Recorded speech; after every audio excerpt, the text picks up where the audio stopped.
El 7 de agosto de 2022 se cerró un ciclo de la historia política del país que había sido gobernado por dos partidos políticos y posteriormente por élites y sectores provenientes de los mismos.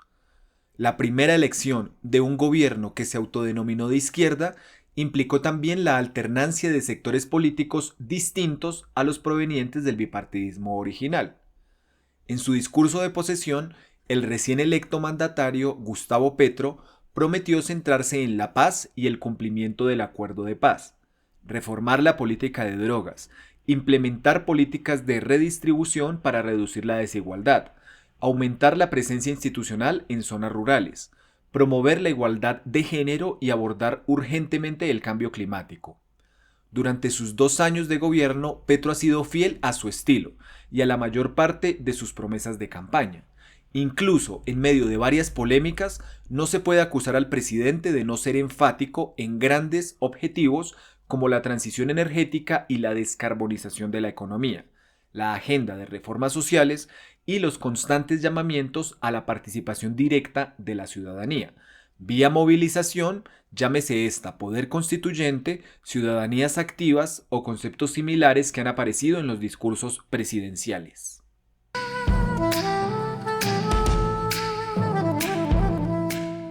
En agosto de 2024, la Fundación Paz y Reconciliación presentó un amplio informe sobre los primeros 2 años del gobierno Petro. Este se titula Así le va al gobierno del cambio a mitad del camino. La primera parte de este informe se propone estudiar el nivel de cumplimiento del gobierno en la actualidad, tomando como referencia 31 propósitos que se encuentran contenidos en el plan de desarrollo o en las promesas de campaña. En un apartado introductorio, este informe hace dos observaciones que nos parecen pertinentes para enmarcar cualquier balance.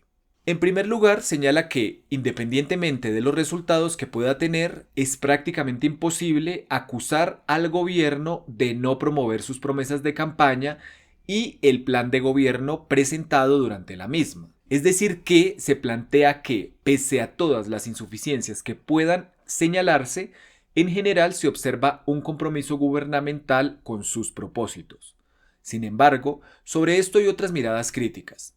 El exdirector del Departamento Nacional de Planeación, Jorge Iván González, sostiene que el gobierno, por las múltiples dificultades que ha afrontado, está tendiendo a abandonar sus retos estratégicos, centrándose más en las decisiones de corto plazo.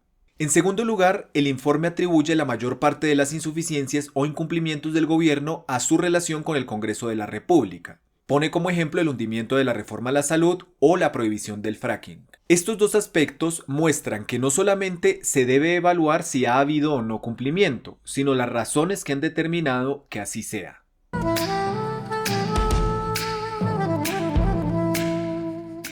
A continuación, de los 31 puntos evaluados en la primera parte del informe de la Fundación Paz y Reconciliación, tomaremos los que consideramos más relevantes e indagaremos en su significado. El informe señala que de estas 31 promesas, 8 se han cumplido cabalmente, 7 se han cumplido pero con reparos, 5 se encuentran en avance y 11 no se han cumplido. A su vez, las metas o promesas son clasificadas en 5 grupos. A. Económicas. B. Sociales. C. Las relacionadas con paz y derechos humanos. D. Seguridad y defensa. Y E. Medioambientales. En cuanto a las económicas, el informe señala como cumplidas 3 metas. La de reducir la inflación disminuyendo sustancialmente el precio de los alimentos. La de tramitar la reforma pensional creando un sistema de pilares que fortalezca la administración pública de los recursos destinados a las pensiones. Y por último, el respeto a la independencia del Banco de la República. Como parcialmente cumplidas, reconoce el avance en justicia tributaria representado por la reforma exitosamente tramitada en 2022, pero señala que el recaudo no ha sido el proyectado, que la Corte Constitucional recortó los alcances de esta reforma y que aún subsiste la necesidad de seguir transformando el sistema tributario. Como promesa incumplida hasta el momento, el informe señala que no se ha logrado tramitar en el Congreso de la República una reforma laboral y que aún no se ha presentado la prometida política de empleo garantizado en la que se incluyan las labores del cuidado. En lo relacionado con las metas sociales, se reconoce el cumplimiento de 2 de estas.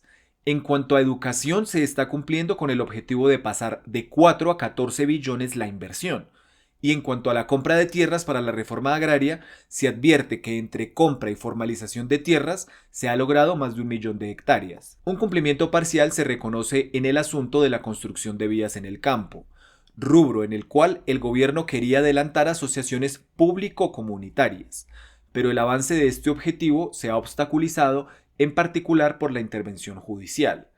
Como parcialmente cumplidas, también se reconocen las metas de mantener un gabinete paritario y crear el Ministerio de la Igualdad. Como políticas en progreso, el informe reconoce los avances en la creación de un Sistema Nacional del Cuidado, en un plan de salvamento para deudores del ICETEX y en el diseño institucional para avanzar en temas sensibles como la compra de tierras, la formalización y la resolución de conflictos sobre la propiedad, la distribución y la reforma agraria integral.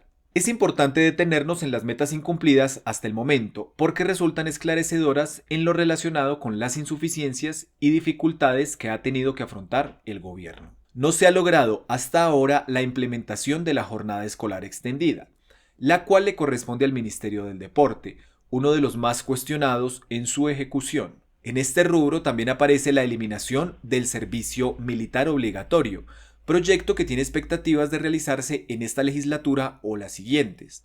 Además, como matiz, cabe mencionar que el gobierno reglamentó el Servicio Social para la Paz, el cual es una alternativa al servicio militar obligatorio.